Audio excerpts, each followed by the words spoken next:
Malaysia's king has assured he'll appoint a new prime minister soon, but that leader will have to face a confidence vote in a fractured parliament. The monarch is seeking to avoid a repeat of Muhyiddin Yassin's brief and tumultuous reign as prime minister. Muhyiddin stepped down on Monday, but in his 17 months at the helm, he faced criticism over his handling of the pandemic. And as Natasha Hussain reports, the new prime minister will also be judged by how they revive Malaysia's crisis-hit economy. Malaysia's main palace, a hive of activity on Wednesday. Political leaders met with the king after MPs were ordered by the monarch to submit ballots on who they support as the country's next prime minister. The king has advised us, based on the constitution, on how to find a suitable candidate that has the majority support of MPs. However, the king said the political landscape has to change. That means the winner must not repeat the misdeeds of the past. Now there needs to be a new effort to consolidate the strength of all political parties with a new form of understanding, working together to tackle the COVID-19 pandemic and lift the economy. The situation is reminiscent of Muhyiddin Yassin's appointment as prime minister last year.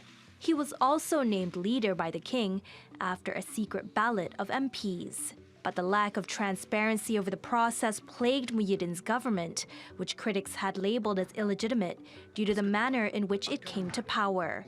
His coalition government lost its razor-thin majority on Monday, in a similar fashion to his predecessor Mahathir Mohamed's elected government last year, following political infighting and mass defections. Mahathir was one of Asia's longest-serving leaders, retiring as prime minister after 22 years in power in 2003. He made a dramatic comeback in 2018, leading the opposition to victory. It ended the ruling Barisan Nasional Coalition's 60 years in power at a time of heightened public anger over corruption at 1MDB, a sovereign wealth fund established by then Prime Minister Najib Razak. Authorities have filed 22 lawsuits to recover assets worth $23 billion stolen from 1MDB. The government has so far managed to recoup $4.5 billion through asset seizures and settlements with individuals and firms like Goldman Sachs and Deloitte. Like many countries around the world, Malaysia's economy has been hit hard by the COVID-19 pandemic. But its GDP grew more than 16% in the second quarter from a pandemic-induced slump a year ago, spurred by domestic demand and robust exports.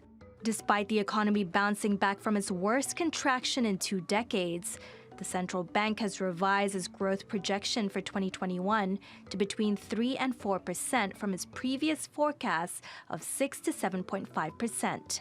This is due to a resurgence in infections because of the Delta variant that's led to lockdowns across the country since May.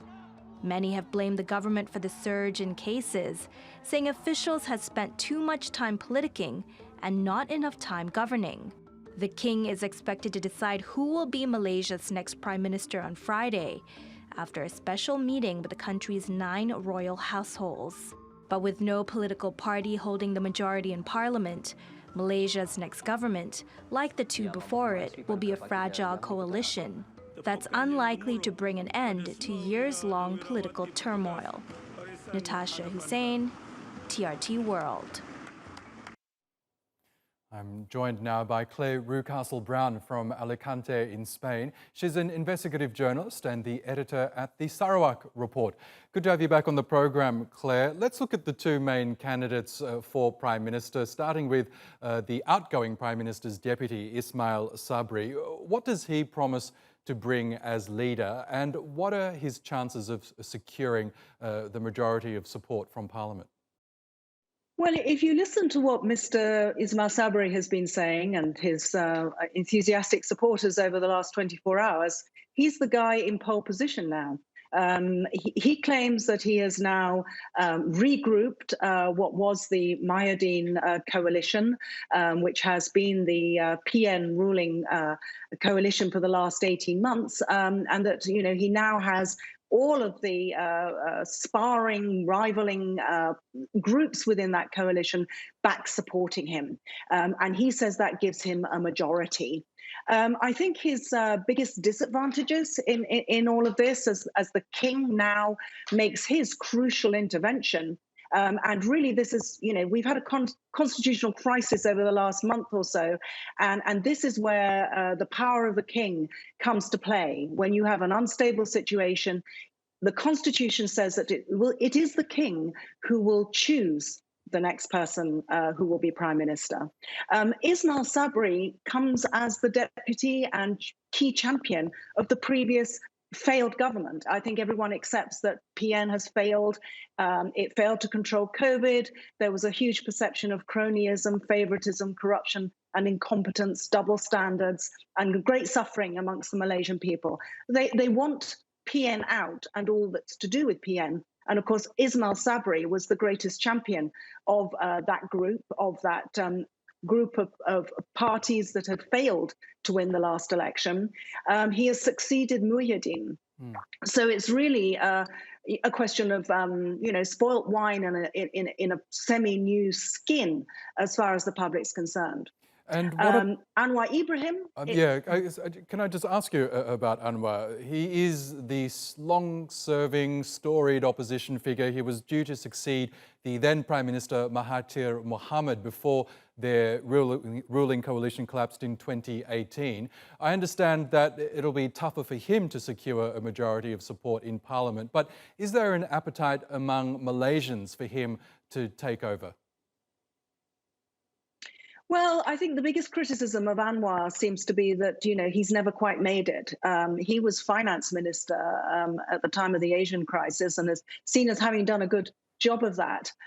He then went into opposition, fell out with Mahathir, and has from scratch started a reform party, a multi-racial party within Malaysia that strives to bring the country together and reform the economy and the culture in many ways of what is a deeply divided country in communal terms.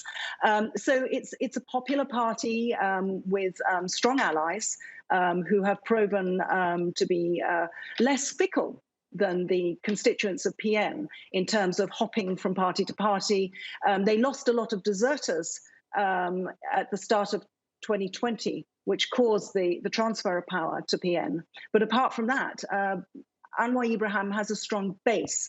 I think there are many of an opposition persuasion, of a reform persuasion in the country who feel it's time to give Anwar his turn. He did win the last election. He would have been prime minister if he hadn't been in jail at the time, and therefore the so-called interim prime minister Mahathir had taken over and proved reluctant to transfer power. I think a lot of people think, this is the one man left standing who hasn't had a chance. He did win. His coalition did win the last election. I think there's a hunger to see if the PH coalition can move back in and pull it off. Bring the country together and sort out the crisis caused by COVID and corruption. Can I ask you about the long-running story, the 1MDB state fund, of which the story which you uncovered, in fact, under the then Prime Minister Mahathir Mohamad. He really was on a crusade to bring those involved to account. He managed to secure billions of returned money from financial institutions who were involved. What's the latest with that? Is there still an appetite to bring some of the actors to justice? Well, amongst ordinary Malaysians, by and large, a very strong appetite. Although I have to qualify that by saying that there is also a strong base of Malays who feel that Najib has been the fall guy, and they support Najib and his party as being a pro-Malay party. So this whole issue of going after the 1MDB perpetrators has divided the nation, and it's what gave the PN coup of 2020 its strength and raison d'etre. I think there are a lot of concerns amongst the majority of Malaysians, though, that the deal that Ismail Sabri, certainly of UMNO, which is Najib's party, will have to cut, will be to let all these people who are now facing trials off the hook. Okay, Claire, I'm so sorry, Claire, we will have to leave it there, but we appreciate your analysis as always. Thank you for that.